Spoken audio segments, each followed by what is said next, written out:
Salut à tous et bienvenue dans cette deuxième partie du guide de l'interprétation des planètes que je vous ai fait. Je m'excuse d'avance pour le premier que j'ai d'abord publié car le son était atroce, donc je le refais aujourd'hui. Nous allons parler des rôles et des fonctions qu'on peut associer à chacun des astres. Donc on va faire principalement du Soleil à Saturne. Nous allons parler aussi des relations, ou plutôt des amitiés entre les astres, c'est-à-dire les astres maléfiques, les astres bénéfiques quand ils se réunissent, ou alors simplement les astres entre eux, quand est-ce qu'il y a de l'amitié et quand est-ce qu'il n'y en a pas. Et enfin, nous allons faire ce que vous attendez sûrement, les analogies entre les maisons et les planètes. Comme ça, quand vous regardez un thème, vous avez tout de suite un ordre d'idée, vous savez tout de suite quoi regarder. Et après, bien évidemment, tout ce qui concrétise, qui finalise l'interprétation, ce sont les aspects. Mais ça, ce sera l'objet d'un autre épisode à un autre moment, car c'est un sujet extrêmement vaste. Allons-y. Donc, vous avez, et je n'avais même pas corrigé le son dans l'autre, donc vraiment c'était n'importe quoi en fait, le son. Donc pour rappel, les polarités féminines et masculines, les astres féminins, vous avez la Lune, Vénus, Saturne, un peu Mercure et Neptune et Pluton, et vous avez des astres masculins, le Soleil, Mars, Mercure, Jupiter et Uranus. Et ça vous permet en fait de savoir quand vous voyez par exemple une position astrale, par exemple Saturne en, I don't know, Saturne en Taureau, vous savez que c'est un Saturne plutôt bien disposé comparé à un Saturne en, I don't know, un Saturne en Lion par exemple, ou un Saturne en, pas Verseau, il est bien, un Saturne en Gémeaux aussi, etc. Ça vous permet de comprendre en fait aussi, j'en ai parlé dans le premier épisode en ce qui concerne les trigonocraties, les pérégrinités, savoir quand est-ce qu'un astre est bien et quand est-ce qu'il l'est moins bien. Quand est-ce qu'il est en dignité et quand est-ce qu'il est débile. Bref, ensuite, on va donc ici associer les fonctions de la société, on peut dire des métiers qu'on peut attribuer à certains astres. Ce n'est pas une liste exhaustive, mais au moins je vais essayer de vous donner un ordre d'idée assez clair. Et puis évidemment, on fera on fera le symbolisme de chacun des astres, et comme ça vous aurez une liste un peu plus longue et des choses un peu plus détaillées sur les métiers et sur toutes les autres choses intéressantes en fait à associer aux astres pour pouvoir compléter les interprétations et faire des choses beaucoup plus intéressantes et beaucoup plus vastes et précis d'ailleurs. Donc c'est parti. Le soleil, vous le savez, c'est le roi, naturellement, ce sont les émirs, ce sont les princes, ce sont les papes, les gens qui reçoivent des distinctions en général, ce sont les gens importants, c'est l'élite, avec l'élite aussi parfois dans certains thèmes avec le Capricorne, donc les soleils Saturne ou les soleils Jupiter. Le soleil, ce sont les comédiens, ce sont les artistes, donc les couturiers, les scénaristes, les décorateurs, donc les architectes d'intérieur, etc., les costumiers, les directeurs, les champions de quelque chose. Et bien évidemment, par le bélier, son signe d'exaltation, ce sont les surdoués. Je parie que vous ne saviez pas ça. On a trouvé souvent plein de choses, vos gémeaux, etc. Mais les surdoués, c'est le soleil en bélier. En fait, c'est le symbole. Et quand le soleil est mal disposé, donc aussi en fait les rôles que je vous donne, c'est en fonction de la position du soleil. Est-ce que le soleil est en dignité ou est-ce qu'il est débile? Et vous avez les explications dans la première partie. Donc quand le soleil est mal disposé, je fais à chaque fois pour chacun des astres. Vous avez le soleil en balance, ce sont les bandits, les gangsters, les assassins, les voleurs, moi je dirais même rappeurs, mais bon, j'ai pas envie d'offenser certains. Ce sont les tyrans, ce sont les despotes, les personnes qui font, qui sèment la terreur en fait, qui font du mal au peuple en général. Ensuite, pour la lune, vous avez, quand c'est bien disposé, la lune, ce sont les restaurateurs, ce sont les princesses, ce sont parfois les gastronomes avec la lune en taureau. La lune, ce sont les femmes enceintes avec le cancer, le public, la clientèle avec quand la lune est en vierge par exemple, quand la lune est en balance, les électeurs, la foule, donc pour les politiciens, ce sont les assistantes maternelles, les hôteliers, les gynécologues, les psychothérapeutes et les gynécologues. Tu vas tomber, chérie. Attends. Un instant. La lune, c'est aussi les reines, ce sont les princesses, ce sont les veuves, les voyageurs et les poètes. Et quand la lune est mal disposée, bah, ce sont je sais pas, les victimes, les victimes de tous les rôles que je vous ai cités. Ce sont les personnes à qui on vole les choses, les personnes à qui on veut arracher ce qu'elles ont eu du mal à acquérir dans la vie, ou plutôt ce qu'on pense qu'elles ont, les lunes en scorpion notamment, je pense. Ce sont les personnes qui sont abusées, tout simplement, dans le sens général. Ce sont aussi les démunis, les enfants de l'État, les orphelins, les personnes qui sont délaissées, hein, les lunes en Capricorne, ou les personnes qui sont mises de côté, qui sont la pauvreté aussi, les pauvres, on peut dire ça, au sens large. Voilà, ce sont les miséreux et les misérables de la société. Ensuite, continuons sur Mercure. Donc Mercure dignifié, ce sont les écrivains, les métiers en général manuels où on utilise directement ses mains. Ce sont les écrivains, les auteurs, ce sont les marketeurs, les commerçants, mais ça ne surprend personne. Ce sont aussi les chimistes et les astronomes. Ce sont tous les métiers en fait qui sont en lien avec, si vous voulez, la mise en relation entre un service ou un bien et un consommateur. Donc c'est pour ça que ça représente aussi les négociateurs, les vendeurs, les commerçants, de tous les rangs, hein. Que ce soit ton vendeur de tomates au marché à le le vendeur de l'iPhone dans son bureau avec son salaire à je sais pas combien de chiffres et combien de zéros. Les journalistes, les attachés de presse, les éditeurs et les libraires aussi. Parfois, voilà, les éditeurs, c'est aussi parfois les aspects Mercure, Jupiter, en aspect exact, etc. Et quand Mercure est mal disposé, pardon, vous avez les calomnieurs, les truands, les faussaires, les escrocs, avec Mercure et Neptune notamment, les femmes de ménage, donc les gens qui font des métiers dévalués, si on peut dire ça, Mercure en Vierge, ou plutôt Mercure en Poisson, et les employés d'usine et les employés polyvalents, c'est-à-dire ceux qu'on on embauche pour mal payer là en fait. Ceux qui seront toujours les gens qui font les métiers où ils seront toujours coincés, par exemple au SMIC pour les Français, vous comprendrez la référence. Ensuite, Vénus. Vénus bien disposée, ce sont les musiciens, ce sont les chanteurs, par le taureau et le poisson.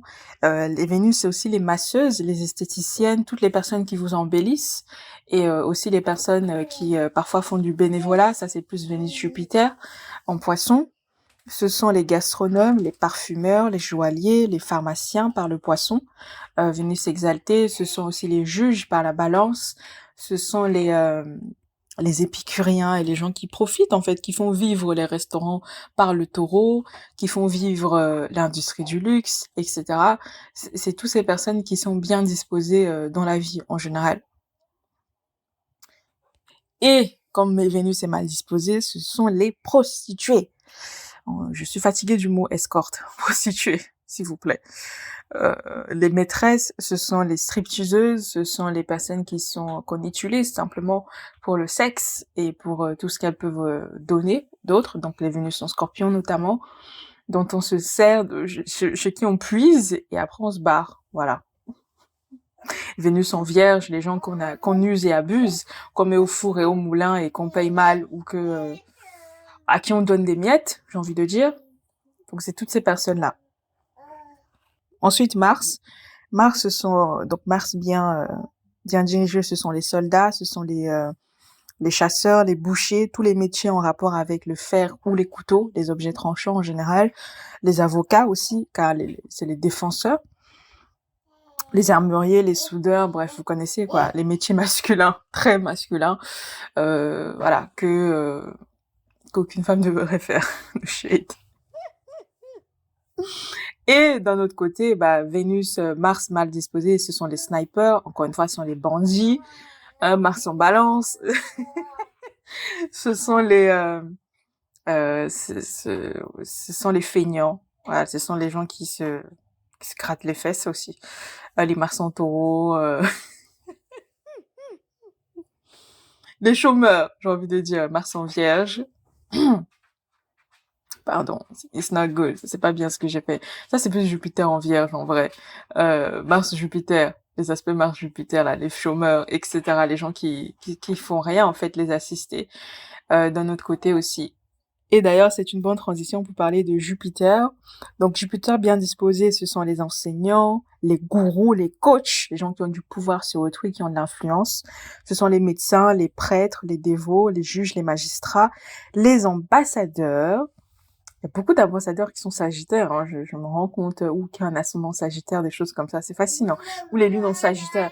Et quand je dis ambassadeur, c'est à la fois les ambassadeurs d'un pays, mais ça peut être les ambassadeurs d'une marque, les égéries, etc. Et vraiment, si vous tapez, par exemple, sur Astrothème égérie, vous allez voir beaucoup le symbolisme du sagittaire qui revient, les aspects Jupiter-Neptune, qui reviennent encore et encore et encore et encore. C'est fou quand même. D'ailleurs, j'ai une amie qui est ambassadrice d'une marque, ou plutôt d'un service. Et là, soleil, lune et je sais pas combien d'astres en sagittaire. D'ailleurs, j'en parle souvent. C'est marrant, en fait. Qu'est-ce que vous avez d'autre? Vous avez les présidents et les hauts fonctionnaires. Je sais que j'ai dit dans le premier épisode les fonctionnaires, mais c'est plus Jupiter bien disposé, c'est plus les hauts fonctionnaires. Jupiter en sagittaire, Jupiter en cancer, etc. Et d'un autre côté, donc quand c'est mal disposé, ce sont les charlatans. Donc j'ai mis gourou dans les aspects positifs parce que je pars du principe que un coach c'est quelqu'un qui est bienveillant, c'est quelqu'un qui fait bien son travail et qui fait les choses efficacement, qui influence bien.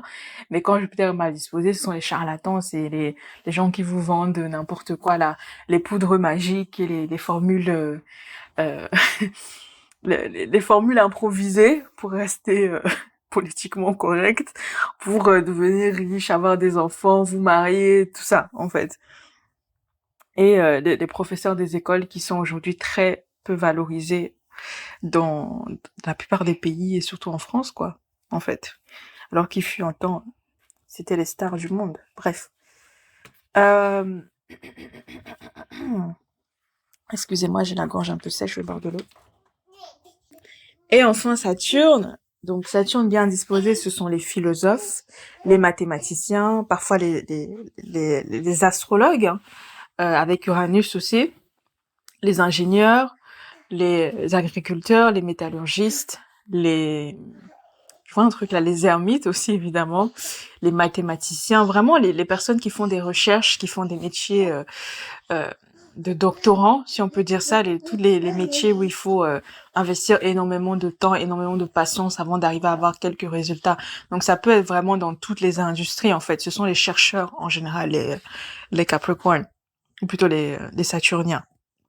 En général, les Verseaux aussi sont inclus. Et quand Saturne est mal disposé, bah ce sont les mendiants. Voilà, les personnes qui font les bourreaux aussi, les despotes avec le soleil aussi mal disposé, les personnes qui font des tâches ingrates et qui finissent leur vie par des accidents ou par des accidents du travail ou par une maladie, une paralysie ou des choses comme ça. Et voilà, ceux qui sont mal disposés aussi et les mendiants. Je fais une différence parce que les SDF, c'est Jupiter mal disposé. Ça peut être ça peut arriver jusque-là, hein, si vraiment d'avoir un Jupiter qui est affligé dans tous les sens et qui est ou en exil déjà ou en chute, bah c'est compliqué. La vie, les Jupiters en Capricorne notamment. Donc ça peut faire les SDF. Je fais une différence, il y a une différence entre être SDF parce qu'il y a les SDF de luxe, les gens qui choisissent volontairement de ne pas avoir de domicile fixe et oui, les SDF traditionnels et il y a les mendiants. C'est pas parce que on n'est pas de domicile qu'on est forcément un mendiant. Donc voilà, je sais que dans un autre épisode, j'avais déjà dit que Jupiter mal disposé, ce sont pardon, les sans-abri. Excusez-moi.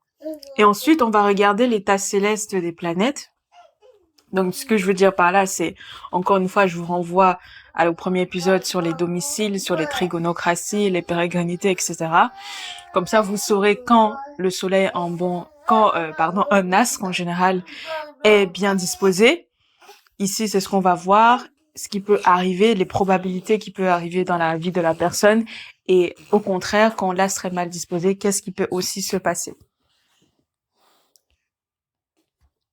Quand le soleil est mal disposé, ou est bien disposé plutôt, c'est la gloire, évidemment, c'est la position élevée dans la société, c'est le pouvoir, c'est voilà, c'est les honneurs, c'est les légions d'honneur, les prix Nobel et toutes ces choses-là.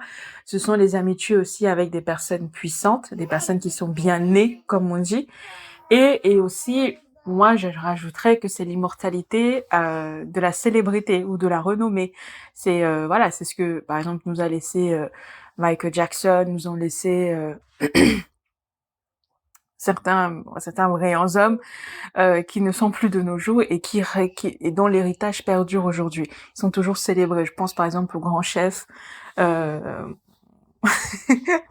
No Shame But It's True, parce que je suis une vraie gastronome. Hein. C'est vrai que j'ai pas jamais l'occasion d'en parler. Je vous ferai les thèmes de chefs français. Je trouvais ça extrêmement intéressant comme sujet à faire. Bref.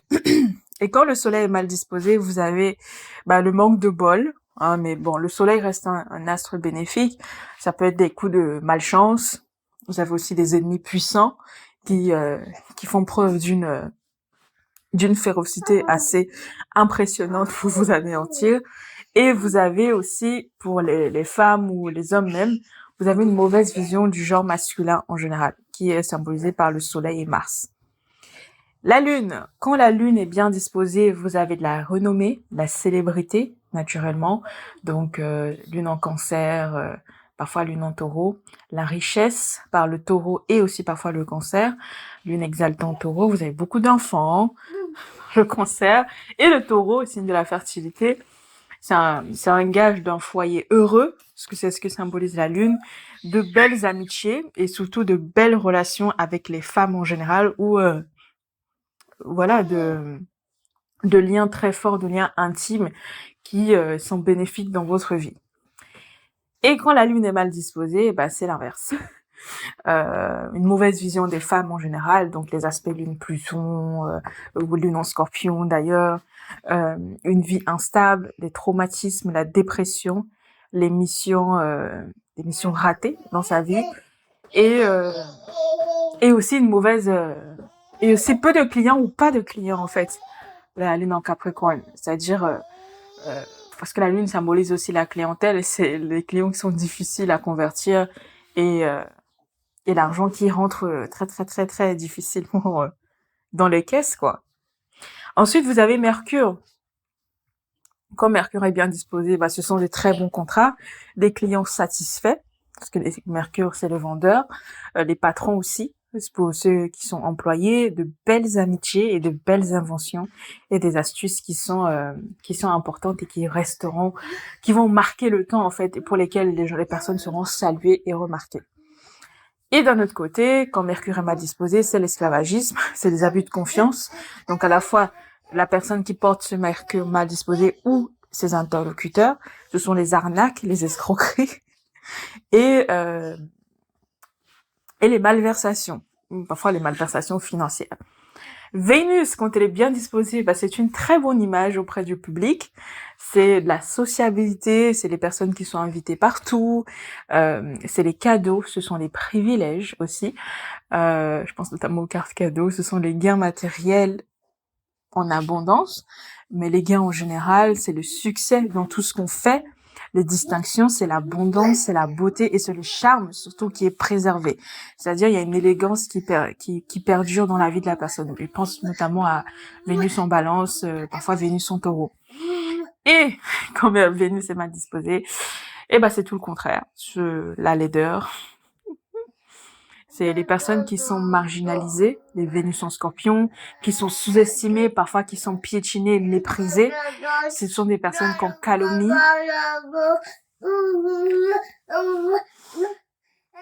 les personnes qu'on utilise parfois sexuellement, encore une fois, ce sont une vie pleine de déceptions, les Vénus en Vierge, euh, la, la nervosité, l'insatisfaction en général. Donc c'est vraiment tout ce qui est négatif. Après voilà, Vénus, faut vous rappeler, reste un astre bénéfique. Ensuite, pour Mars, quand Mars est bien disposé, donc Mars en Bélier, en trigonocratie et en exaltation et tout, ce sont des amitiés puissantes avec des personnes haut placées, donc avec les élites. Ce sont les triomphes et les victoires parce que Mars c'est le combat. Les positions de dominante, donc sur un marché ou dans une relation ou dans un échange avec quelqu'un, c'est l'indépendance et c'est la résilience. C'est aussi l'influence, je dirais, l'influence sur autrui et le pouvoir sur autrui, le pouvoir et la capacité de diriger autrui, la confiance aussi d'une certaine manière avec Mars en Capricorne. Et d'un autre côté, ce sont les adultères, Mars mal disposé, les bagarres. Les bagarres, c'est la balance, ça. Je sais pas pourquoi les gens pensent que c'est le bélier. Les bagarres, c'est la balance. Les problèmes, là, c'est la balance. Les morts violentes, les pertes d'argent, les gaspillages d'énergie, ou les deux. Les vols et les meurtres, les destructions. Enfin, Mars, quoi. Et les accidents, évidemment, selon les dispositions de Mars et ses aspects. Jupiter bien aspecté, ce sont la richesse, les distinctions sociales, beaucoup d'enfants et le bonheur en général. C'est la satisfaction, c'est une belle réputation auprès des siens, mais aussi auprès du public, selon le rôle qu'on a. Le succès aussi dans tout ce qu'on entreprend et dans les voyages, évidemment, les voyages lointains notamment. Et Jupiter mal aspecté, Jupiter en Gémeaux ou en Vierge ou en Capricorne, bah c'est moins, c'est tout ça mais divisé par 100 en fait. Bon, j'exagère peut-être par 10. Les calomnies, c'est aussi le vagabondage, les personnes qui sont apatrides, ou les gens qui sont perdus aussi, les exilés, les calomniés, parfois le contraire de ceux qu'on célèbre. Saturne mal disposé, enfin, c'est la confiance, bien disposée, pardon. C'est la confiance des autres, la confiance sociale qu'on accorde, c'est les hautes responsabilités. C'est aussi le respect, hein, Capricorne, respect, money and power. Ce sont les hommages, c'est la sagesse, c'est vraiment les personnes qui vont avoir une position de sage, une position de comment on appelle ça, de référence dans un sujet, et les hautes autorités, l'expertise en fait aussi. C'est ce que je cherchais comme mot. C'est aussi la richesse qui perdure, c'est-à-dire l'argent qui se préserve, l'argent qui se garde dans le temps. Pour rappel, Saturne, c'est le temps, c'est la résilience évidemment, et c'est la force, tout simplement, Saturne en fait. Et avec Mars aussi, quand Mars est bien disposé, c'est la force, Mars en Capricorne. Et c'est la résistance aux heurts de la vie qu'on a tous dans nos vies. Saturne mal disposé, donc en Bélier, en Cancer, en Lion, etc. Bref, c'est la déchéance sociale, c'est les ascensions et les cassages de figure. Les cassures de figure plutôt. C'est la pauvreté, c'est la misère, c'est l'insatisfaction en général. C'est le manque, plus généralement, le manque d'argent, le manque d'amour, le manque de chaleur, le manque d'enfants, le manque en fait, c'est Saturne mal disposé, les insatisfactions, la dépression, la morosité. Ce sont aussi les servitudes, les tâches ingrates, c'est le manque de chance comme certains disent. Et ce sont les retards, voire les handicaps dans la vie. Et ça peut même être des handicaps physiques selon où est Saturne et ce dont il est maître. Et bien évidemment, ce que moi j'aime rajouter toujours, ce sont les gens extrêmement puissants qui ne reculent devant rien pour te descendre, quoi. Les Saturne en Scorpion et tout ça. Voilà, quoi. Saturne Saturne en Cancer, Saturne en Lion, etc. Les gens qui vraiment n'ont peur de rien, en fait. Voilà pour ce qui est des dispositions des planètes selon leur état céleste. Enfin, nous allons basculer sur les amitiés de planètes pour terminer. Donc, il y a les amitiés de planètes par par si vous voulez, par même élément, les mêmes qualités élémentaires. Je vous donne un exemple. La Lune et Vénus s'accordent en raison de leur, leurs éléments, c'est-à-dire l'humidité pour la Lune et l'humidité tempérée pour Vénus. Le Soleil et Jupiter sont en analogie aussi.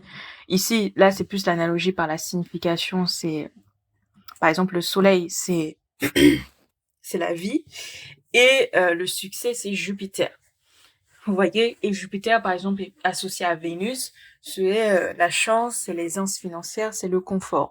La Lune et Vénus, c'est l'amour, mais c'est surtout le bonheur dans l'union, dans le mariage, et la fécondité ou la fertilité, pour ceux qui veulent.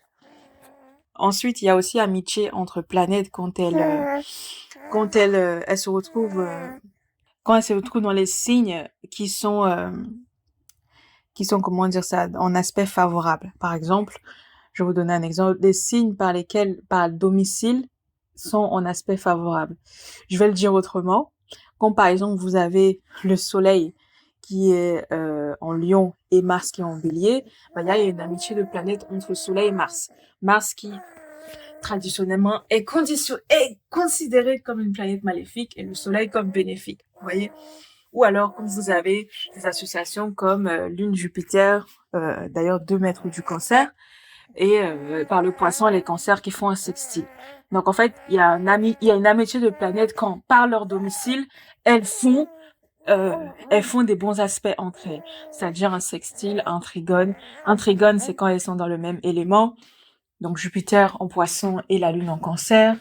Un sextile, ou plutôt un autre trigone, quand un autre trigone par le Soleil et Mars, donc Soleil en Lion et Mars en Bélier, ou alors Soleil en Bélier et Mars en Lion, ça peut aussi aider, c'est aussi très bien. Et aussi quand elles sont quand le pour terminer, désolée, ma fille m'a coupé dans mes idées. Il y a aussi une amitié de planètes, par exemple, entre une planète qui peut être considérée comme bénéfique et maléfique, par exemple Saturne et Jupiter. Saturne et Jupiter, c'est la concrétisation des choses, la concrétisation d'un rêve. C'est les gains financiers et c'est la sauvegarde de ce qu'on gagne. Vous voyez, c'est vraiment, tu associes le rêve et l'ambition, ou plutôt l'ambition et le travail. Tu associes la projection et la concrétisation. D'une certaine manière, tu associes l'idéal et la réalité, du moins des choses. C'est vraiment la mise en place concrète d'un rêve ou d'un projet, en fait, Saturne Jupiter. Et en synastrie, c'est un très très bon aspect entre deux thèmes, en fait, sur les conjonctions, les trigones, surtout en aspect exact, etc. Et si, par exemple, on prend Mercure et Mars, c'est les personnes qui sont très curieuses, les personnes qui sont vives, qui passent à l'action assez rapidement. Elles passent directement d'une idée à l'exécution. C'est aussi les plus rapides dans le sport notamment. Vous allez voir beaucoup de champions qui ont des aspects Mercure-Mars. Je pense notamment à Serena Williams, si je me trompe pas, elle a un aspect exact Mercure-Mars. Ou les personnes qui vont être les premiers, qui vont être les plus rapides dans leur métier, dans les choses comme ça. Beaucoup d'athlètes d'ailleurs ont ça, même si ils gagnent pas forcément des championnats, mais vous voyez ce que je veux dire, c'est des gens qui vont vite, qui ont la suite dans les idées. Et les autres associations, comme par exemple Soleil, Mars, bah, c'est la confiance en soi ou parfois l'arrogance entre deux personnes. La Lune et Mercure, si par contre Mercure prend le dessus, par exemple, j'en sais rien, euh, Mercure en Vierge et la Lune en Vierge, ça peut être l'indiscrétion, ça peut être l'imprudence aussi, ou l'opposition plutôt Lune-Mercure. Mars et Vénus, c'est l'amour, ou c'est la réconciliation, du moins, après avoir fait la guerre. Le Soleil et Mars, c'est le prestige, c'est le succès, hein, c'est le succès aussi parfois qui peut durer dans le temps selon qui l'emporte. Mais si c'est Soleil en Bélier et Saturne en Bélier, bah c'est un succès rapide, assez vif, mais un succès qui va mener automatiquement aussi à une perte et à une déchéance, du moins. sauf si Saturne d'un autre côté est soutenu par Jupiter et Jupiter lui fait un trigone ou quelque chose dans le genre. Et Saturne et Mars aussi, surtout Saturne est bien aspecté et Mars bien aspecté, ou en conjonction, Saturne et Mars, encore une fois, c'est la force, c'est la résilience, c'est la capacité à résister aux heurts. Par exemple, là, on va terminer sur ça. Si, par exemple, là, nous allons rentrer dans une grosse crise financière, en France notamment, parce que on ressent toujours les choses en France 3 ou 4 ans plus tard, alors que la crise, c'est depuis 2020. En fait, les personnes qui ont des bons aspects Mars, je vous donne un exemple simple, hein. C'est des personnes qui vont bien résister à ça, en fait, qui déjà souvent seront préparées parce que Saturne, c'est aussi, c'est la prévoyance. Ok. Et donc, c'est les personnes qui vont pouvoir résister à ces vagues-là, voire se renforcer pendant cette période. Et accueillir la prochaine crise de manière encore plus confortable que maintenant. Vous voyez? Jupiter et Vénus, par exemple, c'est le confort, c'est le luxe, en fait. C'est l'aisance. Bon, j'ai terminé. J'espère que ça vous aura plu parce que ma fille ne veut plus me laisser. Et puis, je vous dis à très bientôt dans un prochain épisode sur Astro by Gis. Bye bye!